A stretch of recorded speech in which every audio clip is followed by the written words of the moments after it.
అసలు ఏమనుకుంటారమ్మా మీరు అమ్మాయిలు, నాకు అర్థం కాదు. అరే బాయ్ ఫ్రెండ్స్ కోసం మొగులనే చంపేస్తారు, కడుపున పుట్టిన పిల్లలను చంపేస్తున్నారు, ఆఖరికి కనిపెంచిన తల్లిదండ్రులను కూడా చంపేస్తున్నారు. అసలు ఏం మెసేజ్ ఇద్దాం అనుకుంటారు మీరు సమాజానికి?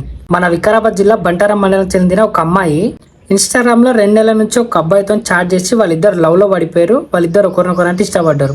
సో అబ్బాయి కులం వేరే అయి ఉండడం వల్ల వాళ్ళ తల్లిదండ్రులు ఒప్పుకోవట్లేదని చెప్పేసి వాళ్ళిద్దరికి మత్తు ఇంజెక్షన్ ఇచ్చేసి హై డోస్ ఇచ్చేసి వాళ్ళిద్దరిని చంపేసింది.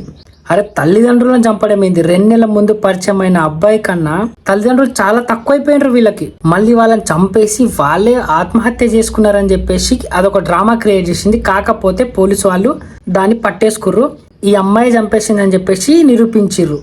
అసలు నాకు అర్థం కాదు, ఇన్స్టాగ్రామ్లో జస్ట్ ఏదో ఒక అబ్బాయిని ఇష్టపడి 4 వాడు మాయమాటలు చెప్పడంతో మీ తల్లిదండ్రులను చంపేస్తంత డెవలప్ అయిపోయినాం చూసినావా మనం.